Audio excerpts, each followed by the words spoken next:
Assalamu alaikum warahmatullahi ta'ala wabarakatuhu. Alhamdulillah, wassalatu wassalamu ala rasulillah sallallahu alayhi wa sallam. Amma ba'd, amanya Umar Sulaiman Kasule, ye presenter w'olwaleero amanya Umar Sulaiman Kasule nga ekindese maaso gammwe okubanjulira ekiyitibwa obusika n'okubanjulira ekibiina ekivuddeyo mu butongole okuba nti kibayambako ku nsonga ezo ez'enjawulo omuli obusika n'ebiyingiramu munda ekiyitibwa Jamaiyatul Istisharati Al-Islamiyati Lilmirathi, ekiyitibwa Association for Islamic Inheritance Consultation in Uganda. Ekibiina kivuddeyo okulaba nga tikirungamya okubeera nti kitumanyisa ku bintu byonna emuntu byateekeddwa okuba nga akola ku bikwatagana ne inheritance oba mu by'obusika. Obusika buno abantu obusinga obungi babulagajjalidde, tebabufaako, tetumanyi biki biteekeddwa kukola, tetumanyi ebintu bingi nnyo kati ebiguddewo in our country Uganda. Abantu abasinga obungi kati olwaleero famire zaffe zaawukanye, abantu bangi battiŋŋanye, abantu bangi bali mu makomera, abantu bangi bamaliriza nga famire zeetemyetemyemu just because of inheritance, olwokuba nti inheritance obusika obwo si butereevu. So singa tunaatula wansi ne tulina abatereeza obusika n'ekibiina kino ekivuddeyo okubeera nga tekituyambako mu kwongera okutumanyisa okutuyambako mu saavisi ez'enjawulo nga bwe tugenda okulaba. So ekibiina kino mu saavisi ze tuweereza mwe muli among the services inheritance guidance, batulungamya ku kiyitibwa obusika. Mu kiyitibwa obusika babeera nga batulungamya. Ekyokubiri lawful will making, batulaga enkola y'ekiraamo entuufu. Altogether batulaga enkola y'ekiraamo entuufu and supply maybe n'okuba nga ate basobola okukikufunira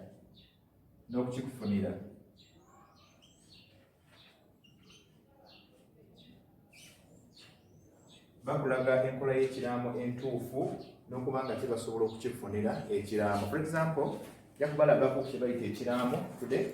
This is what we call a will. Kino kiyitibwa ekiraamo. Kino kifaananyirizaako ekiraamo ky'omuntu kyayinza okuba nga akola. Kifaanako bwe kiti kiba designing nga association ng'omuntu asobola okuba nga akikozesa ne kimuyambako okumugayidinga ku biki ebiteekeddwa okuba nga biraamibwa omuntu yenna. This is a general copy. Of course it is bigger, but a personal copy is this. Bw'oba otunuulidde kino eno ye personal copy. Kino kyekiraamo ky'omuntu kyateekeddwa okuba nga akola. Ofuna one copy of yours n'obeera ng'okola ekiraamo ekikyo n'okitereka altogether n'obeera with different copies. Osobola okubaawo ne copies ez'enjawulo nga copies 3.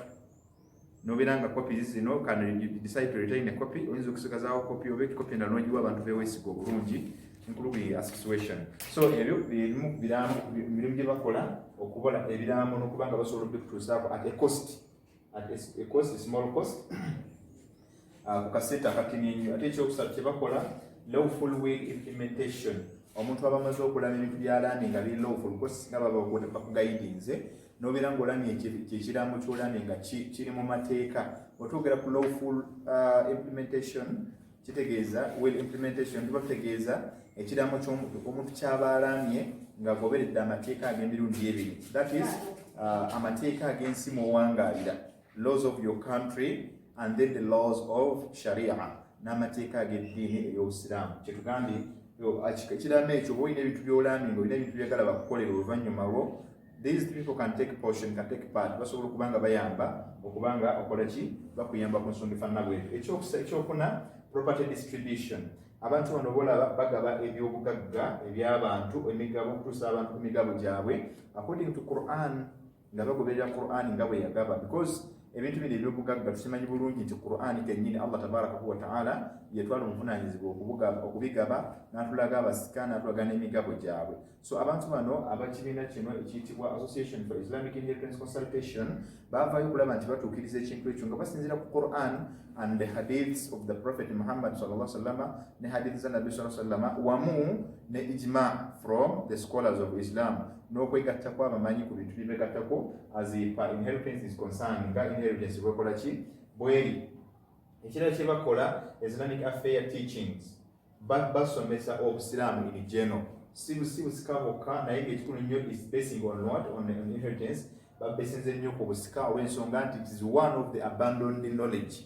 bwe bumu kumanya okusuulidde okutafiiriddwako okulekeddwawo tayo nolwekyo baba babeere nga bakola ki nga bayambako ku nsonga eyo. So ebimu ku ebyo oyinza okuba nga obafuna ku namba zino wammanga okukosa oyinza okuyita ku namba zino 773518160 oba noyita ku 703337998 nosobola okubeegattako ku mikutu nga WhatsApp, osobola okuyita ku WhatsApp, wano WhatsApp, Facebook, ebabeera n'emikutu egya YouTube. Inshallah bajja kubanga bagibagamba YouTube, just placing the word Al-Hadiya, then you will have reached WhatsApp Al-Hadiya.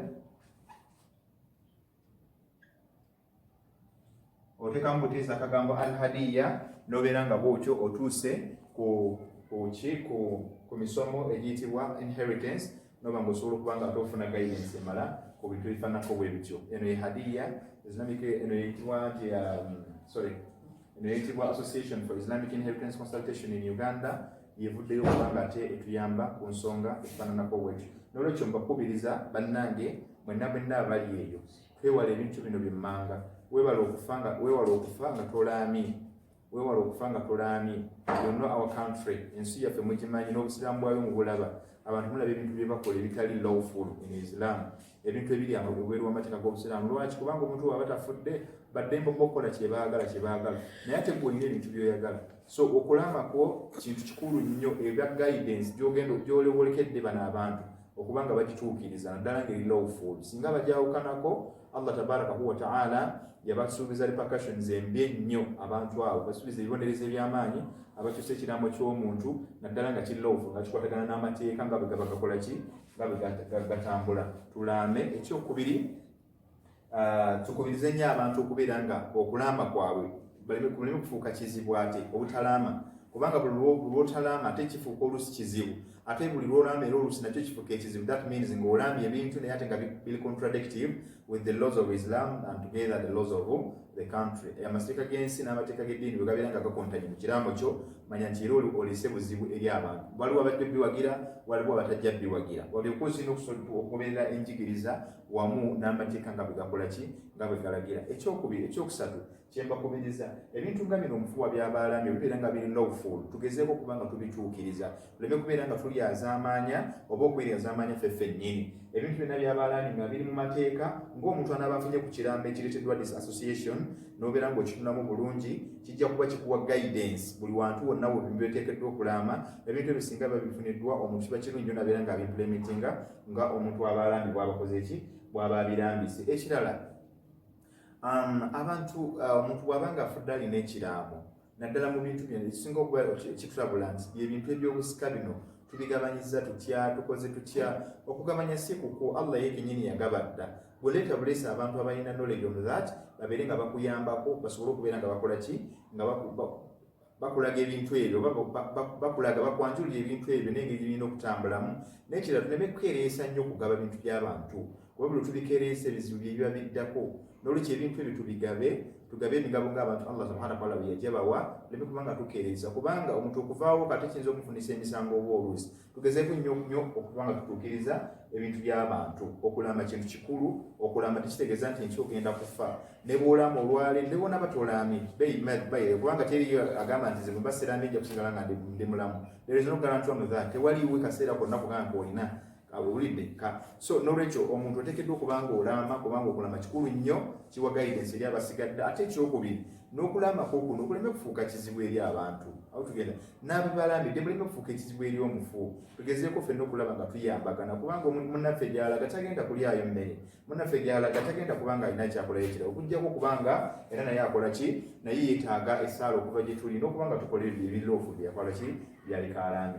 Allow me to introduce myself in English, of course, as we know that our country here in Uganda, some of them understand the local language, but others cannot understand this local language of ours, which is Uganda. So I'm here to introduce to you the association, a new setup of this association, which is called Jamiatul Islamiyya in Rwanda. That is an association or Association for Islamic Inheritance Consultation in Uganda. This group or this association has been set up in order to cater for inheritance issues among the Muslim families. So this inheritance, this association has come now to deliver these services to you, the Muslims, in specific or in particular. So the Muslims, some of the associations some of the services that are delivered by the association is that we have inheritance guidance. Inheritance guidance, that is to guide you somewhere altogether where possible that you can fulfill what Allah subhanahu wa ta'ala had recommended us to do as in the way of distributing of the property and as well fulfilling the deceased wills altogether, or the deceased descriptions altogether, like say for the dates that he left behind for us the successors to clear or to clear them. The next thing is lawful will making. That is making a will which is lawful, that is in touch with the laws of the country and perhaps the laws of Islamic laws or laws of Sharia. So you make a will according to the laws, the guidance of Islamic guidance, and then the guidance of the country, of the government, and I think the laws altogether. So the laws, that is the government in particular. So property distribution. This group also has come. We have lawful will implementation. So lawful will implementation. This means that whatever some of our deceased people had decided to do after their death, we as the successors, we must fulfill them altogether, provided they are lawful altogether. They are regarded in the laws of Islam or the laws of the religion, and again the laws of the country. So we as the successor, we must fulfill them by clearing their debts or settling them, then distributing of the property, then extracting of their bequeath to whom they bequeathed to, and others we can help. Of course, this association has come up now to help you fulfill this. Then the next thing, that the fourth one, that is distribution of the property. Distribution of the property, that means that following the 5 things that should be done in a Muslim family after the decease of someone, we must follow 5 of them. That is arrangement of the burial. Then after that, we extract whatever which is not a part or not part, or which is not a property of the deceased. Then settling of the dates. Then of course extraction of the bequeath altogether, which is wasiyah. Then we fulfill the wasiyah. That wasiyah, he can make his wasiyah, can bequeath some of the portion of the hifzi property that can be extended to the helpless people or the needy, or setting up of the mosque or building of the schools and others. So we can stand as an association to help him fulfill that. Lastly, that is teaching of the affairs of Islam. Of course, this association also has come up in order to help extend the knowledge of Islam to different parts of the world. That is teaching of the prayers, teaching of the nikah, marriage, extending the knowledge of marriage, knowledge of inheritance, knowledge of tawheed, that is monotheism, then knowledge, and in particular, I think Islam in particular, as Islam we know that we can extend knowledge according to the need of the extension. So we can get in touch with these people by contacting them, their contacts, which is, we have there 256 77 351 81 60, and then we have 256 70 33 37 99, then 8. Those numbers you can pass through by contacting them, or else you can contact them over WhatsApp media. They have Facebook media and perhaps YouTube media. You just enter the word called Al Hadiyah, then you'll be there in touch with them by finding of course the videos or the teachings altogether about the affairs of Islam. I remain the presenter, Sheikh Omar Sulaiman Kasule, as one of the presenters of this association, as in regard to inheritance, to teach and perhaps spread the knowledge of Islam accordingly. So you can get me, or you can contact me on that number, which is 0772 16 and then 87. There you will be, or you will receive your knowledge in full, or you will receive the knowledge of inheritance accordingly, inshallah. And for that, allow me to stop here, and I wish you the best. Wassalamu alaikum wa rahmatullahi ta'ala wa barakatuh.